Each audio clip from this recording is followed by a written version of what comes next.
Ya katanya kan kalau ahli biologi biologis, ahli psikologi psikologis, gitu. Tapi kalau ahli sipil bukan itu ya, bukan. Bukan itu. Civil engineer ya, Civil engineer. ya. Bilangnya engineer dong. Ya, civil engineer. Jangan Jangan yang lain gitu. ya, jangan yang Bahaya lain. nanti jadinya yang lain itu. Oke, tapi gini, dulu ini jurusan favorit ya. Kalau di zaman dulu kan teknik sipil itu biasanya kampus-kampus yang salah satu yang cukup tua biasanya teknik sipil ya kalau di sipil Betul, gitu. betul Nah, Dok. Saya melihat beberapa kampus baik swasta maupun negeri, teknik sipil termasuk jurusan paling tua lah, paling senior di kampus itu gitu. Awal-awal mereka aja ada. Iya, biasanya di Fakultas Teknik pertama yang ada tuh teknik sipil biasanya. Iya, betul, seperti betul, itu. betul. Nah, ini selaku orang yang sudah bergelut 10 tahun lebih. 12 tahun. Oh, 12 tahun. 11 lebih tepatnya. Di kuliah teknik sipil udah cukup hatam lah ya harusnya seperti apa. Nah, gini, kalau orang nanya nih sekarang ya gitu, apakah teknik sipil itu sebenarnya ngapain sih? Apakah nanti ujung-ujungnya bakal jadi orang yang ngawasin mandor bangunan gitu ya, atau orang ini, atau kayak gimana sebenarnya kalau cakupannya sih teknik sipil? Itu tidak salah tadi kalau yang sebut mandor bangunan, cuman harus dipahami dulu sebenarnya dasar dari teknik sipil itu apa. Oke, gimana? Jadi teknik sipil itu semua itu berkaitan dengan logika. Dari logika itu apa yang ingin kita capai, ujung dari teknik sipil adalah soal keseimbangan.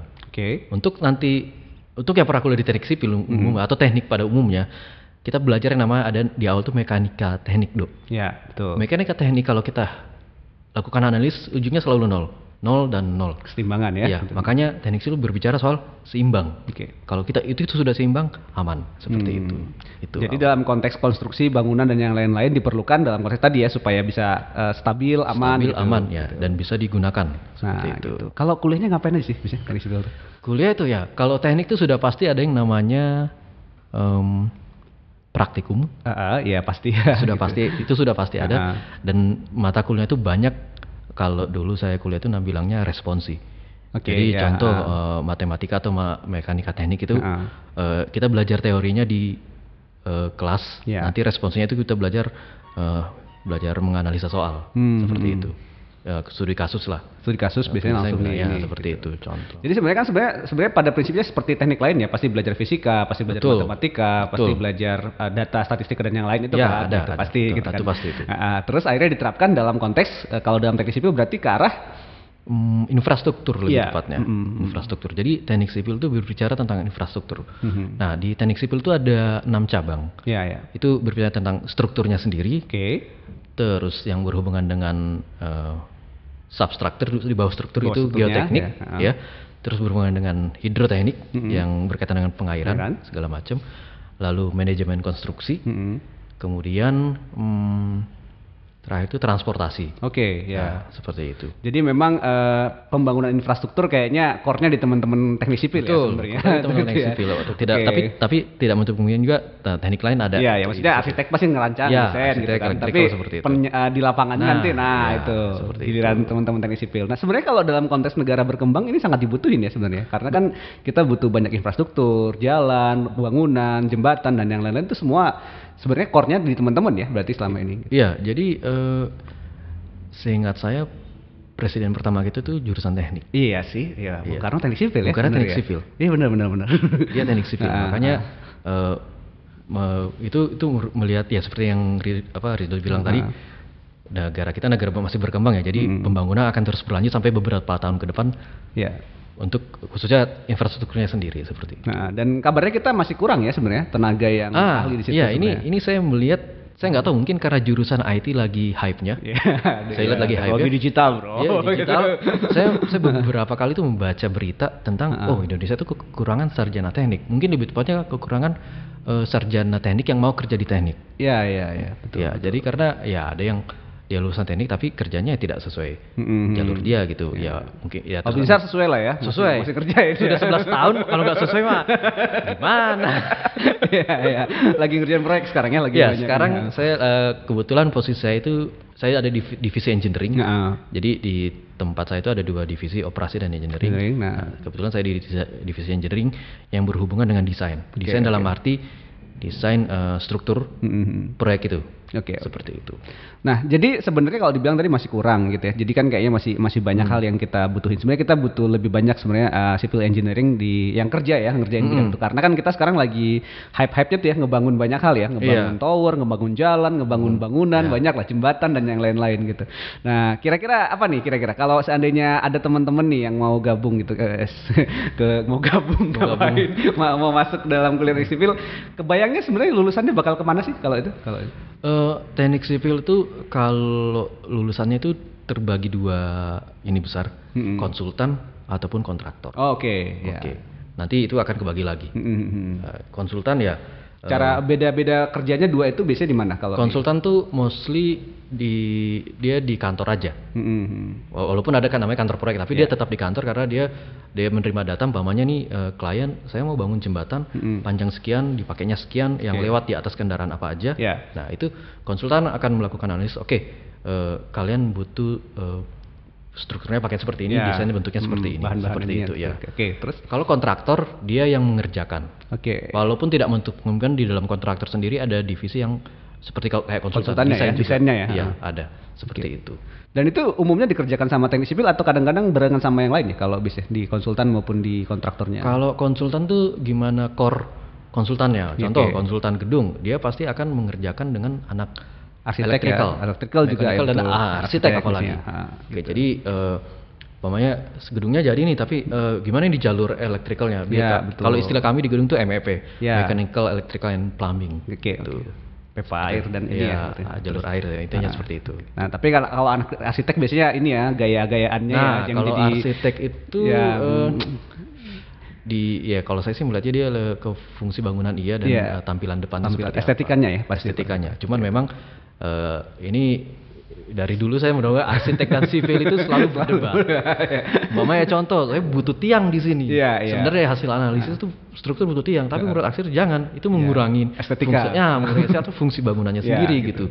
Seperti itu. Debatnya di sana ya. Nah, debatnya di sana kita harus mikir gimana caranya ya supaya tidak menganggap arsitek itu musuh atau gimana, tapi gimana tetap bisa berkolaborasi nih. Betul. Tantangannya adalah di situ. Seperti itu.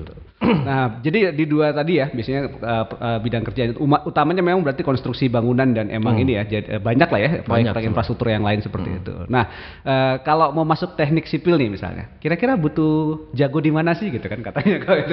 Jago di mana ya? Atau rajin aja, cukup rajin. Atau gimana? Logika harus jalan. Itu yang paling penting, logika yang harus jalan. Nanti akan mengikuti matematika, itu sudah jelas. Fisika sudah jelas, seperti itu. Dan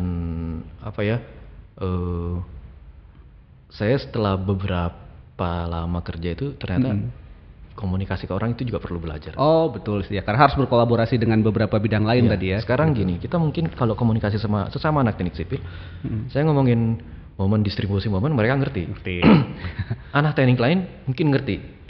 Jurusan lain yang ada di situ kita omongin. Contoh mungkin kita kerja dengan orang yang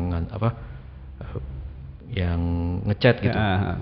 Mereka mana ngerti distribusi momen. Ini jangan ini. Nah, itu kita gimana caranya menyampaikan ide kita, tapi bisa diterima di setiap. Karena yang kerja di lapangan banyak ya, maksudnya. Jadi kan dan butuh ini ya, butuh diterjemahkan ke dalam bahasa yang sama-sama ngerti dan supaya kerjanya juga efektif dan efisien seperti itu. Kita tidak mungkin menggunakan bahasa yang sama anak teknik dengan tukang seperti pekerja kasar. Betul. Jadi tadi kemampuan dasar lah ya, matematis dan logika, terus ya hal-hal yang terkait dengan teknik tentunya, mekanika dan yang lain, terus juga kemampuan untuk mengkomunikasikan karena kerja di lapangan pasti nanti jadi. Betul. Nah ini gosip-gosipan nih. Kira-kira dibandingin, ini nggak boleh dibandingin ya, gitu. Tapi kalau prospek secara ekonomi dan gimananya anak-anak teknik sipil kira-kira cukup prospektif atau gimana nih? Kalau prospektif, saya lihat sih selama ini mulai dari senior saya sama teman-teman angkatan mereka prospek. Apapun bidang yang mereka tekuni ya. Iya betul. Karena kita lihat sendiri juga biasa jurusan teknik umpamanya di perminyakan pun itu dibutuhkan. Di perbankan apalagi. Di FMCCG ya kalau nggak salah namanya. Food and itu ya. Saya sempat melihat jajaran direksinya mereka. Rata-rata itu anak teknik. Oh itu karena ini juga ya, karena kemampuan analisis dan ini juga mungkin ya. Okay. Karena ya sebenarnya mostly kemampuan logika. Dan juga jejaring sih ya, karena alumni teknik biasanya kan kerja di itu. Karena itu satunya itu alumni kuat biasanya. Soalnya pas kuliah udah sangat ini ya. Udah sangat ini ya, udahlah harus ini. Cuma kuliahnya capek ya kalau di pus praktikum gitu atau praktikum itu yang capek itu bikin laporan ya. Praktikumnya sih fun. Iya, senang-senang kalau pas aja. lagi magang atau lagi itu kan biasanya ke bangunan atau ke itu enggak ya, atau ke lapangannya biasanya? Kalau saya dulu itu magangnya ke tambang ya. Jadi studi kasus sudah pernah ada umpamanya di tambang itu ada kasus apa. Sudah di ini analisisnya seperti ini, kejadian apa, saya disuruh membaca itu. Dan kadang diajak ke lapangan, ini loh kejadian ada video juga, cuman memang di tambang ini strict ya, jadi saya cuma bisa saya sendiri ya yang lihat gitu, nggak boleh disebarin, nggak boleh seperti itu. Jadi memang istilahnya kalau ada masalah sama struktur bangunan atau struktur konstruksi biasanya teman-teman yang langsung kita yang pertama dicari. Siapa ini insinyurnya siapa? Pokoknya kalau ada jembatan rubuh teman-teman gitu ya, atau insinyurnya siapa? Atau tower runtuh. Saya ada cerita dosen saya itu dia yang mendesain struktur dia sampai berapa tahun nggak mau jalan ke situ, nggak mau datang ke situ. Saya tanya kenapa, Bu? Saya nggak inilah, saya kurang inilah, jalan situ masih deg-degan lah katanya. Ya itu kalau nggak salah itu desain pertama dia strukturnya. Oke. Saya akhirnya merasakan apa yang dia rasakan sekarang. Gimana nih kalau desain saya nggak bisa memenuhi syarat, saya yang dipenjara gitu. Risikonya besar juga ya. Gede risikonya. Tapi kan gosip-gosip lah kan, kalau di Indonesia kan kadang-kadang ada tuh yang harusnya struktur materialnya ini kadang-kadang dikurangi atau itu kan. Nah itu gimana tuh kalau biasanya? Ini gosip tapi jangan nyebut nama atau inilah gitu. Itu benar, itu kejadian karena ya tetap ujung-ujungnya adalah gimana kita mendapat profit, tapi tidak dibenarkan. Karena umpamanya klien minta kualitas A+, harganya tapi terus kita turunin ke B+, masih bisa. Tapi tidak seperti itu. Klien kan mintanya A+. Nah, makanya untuk apalagi di bidang teknik sipil khususnya yang konsultan dan desainnya, ada yang namanya faktor keamanan. Gitu. Jadi semacam ini ya, karena itu kadang-kadang apalagi bangunan yang menyangkut hajat hidup orang banyak ya. Nah betul, umpamanya kan kita lapangan sama desain kita bisa jauh berbeda. Umpamanya ya idealnya sesuai dengan desain kita. Itu umpamanya kita desain pakai kualitas segini-gini, tapi mungkin karena airnya waktu itu nggak ada atau pasirnya lagi habis, atau di demo sama orang, jadi waduh harus ini kan. Nah itu ada namanya, kita tetap ada yang faktor keamanan. Itu ibaratnya kemarin sih saya dikasih taunya itu kita nabung kualitas. Jadi kayak umpamanya lantai ini bisa nahan diminta bisa nahan berapa 120 orang. Kita desain bisa sampai 200 orang. Itu untuk safety first lah ya. Safety first. Jadi memang harus diutamakan itu. Percuma kalau nggak safety kan jadi apa nanti? Wah ini menarik nih sharing-sharingnya ya. Berarti harusnya teman-teman banyak yang jujur ya supaya kita aman bangunannya. Supaya ya jembatan kita tetap kuat gitu. Ini kan ada beberapa proyek kadang-kadang ya mungkin teman-teman yang paling langsung diminta pertanggungjawaban ya kalau untuk yang karena memang seperti itu. Umpamanya mau proyek gedung, jembatan, pokoknya berhubungan dengan infrastruktur lah ya. Yang terlihat. Yang pertama dicari adalah mana engineer-nya. Cek desainnya. Nanti ternyata kalau desain sudah oke, baru gimana nih di lapangan gimana kalian melakukannya. Nah seperti itu.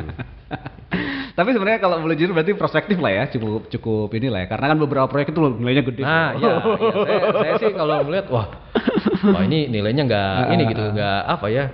Tapi PIMPROM-nya memang biasanya dari teman-teman teknik engineering juga, teknik sipil juga, atau biasanya dari yang lain kalau proyek-proyek yang seperti itu, infrastruktur misalnya.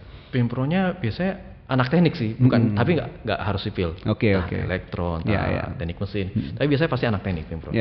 Gitu. Karena mengerti ini ya, hal-hal teknis di lapangan yang perlu dan untuk biasanya sudah pengalaman di lapangan, sudah pengalaman dengan desain. Jadi begitu dia jadi ini dia bisa tahu gitu. Kayaknya ke konsultan atau kontraktor lumayan ya berarti ya. Rahasia dapurnya banyak nanti itu. Bahaya nih kalau dikasih tahu semua ini. Nanti berikutnya aja kayaknya. Tapi kalau orang mau masuk kuliah teknik sekarang berarti masih sangat prospektif. Prospektif. Makanya saya heran kenapa kurang ya sekarang. Kenapa peminatnya berkembang prospektif gitu. Karena di teknologi digital kayaknya udah keramaian teman-teman, masih butuh sih, tetap masih butuh. Masih butuh. Cuman kayaknya kita juga dengan kondisi sekarang kita banyak membangun infrastruktur kayaknya sangat diperlukan sekali ya gitu. Iya, itu Makanya saya heran dengan yang artikel saya baca, kenapa bisa berkurang? Masih kurang ya. Padahal banyak bapak-bapak pembesar bangsa kita itu orang teknik. Ya, benar sih. Gitu. Terutama teknik sipil tuh sebagian ya untuk ini. Untuk ini. Nah, apa nih motivasinya kira-kira buat angkatan muda yang kira-kira masih bingung dan kayaknya pengen nih ngambil teknik sipil, kira-kira gimana tuh? Kalau untuk yang pengen teknik sipil, apanya maksudnya nih? Apa pesan lah gitu dari seorang yang kuliah lama? Bercanda. Lah, mesti nggak apa-apa lah. Udah hatam nih. Pesan saya, kalau untuk masuk teknik sipil, teman-teman tahan bantingnya itu main logikanya harus kuat. Iya. Dan untuk berkomunikasi itu penting. Karena percuma kita jago desain, kita jago ini, tapi kita tidak bisa mengkomunikasikan dengan orang. Desain saya seperti ini dan masalah berargumen itu pasti teman-teman harus belajar berargumen di situ. Bagaimana menyampaikan argumen teman-teman dengan tepat dan logis. Seperti itu. Wah, ini menarik ya buat teman-teman yang masih mau kuliah di teknik sipil gitu ya dan mengambil kuliah ini berhubung Indonesia lagi banyak membangun. Banyak ya kampus-kampus juga cukup banyak menyediakan buat jurusan ini. Biasanya yang salah satu yang paling tua tadi di teknik seperti itu. Itu yang jadi bekal kita semua gitu ya. Kawan-kawan vokal kalau yang lagi kuliah atau yang sudah lulus atau yang alumnus teknik sipil boleh kolom juga ya di kolom komentar, nanti kita kasih komen seperti apa. Apakah yang dibilang Binsar setuju atau tidak gitu ya. Atau memang ada hal-hal penting yang perlu kita tekankan. Sampai jumpa lagi di obrolan berikutnya. Makasih banget ya Binsar sudah sharing buat teman-teman kita. Terima kasih kawan-kawan vokal yang sudah menyimak. Dadah.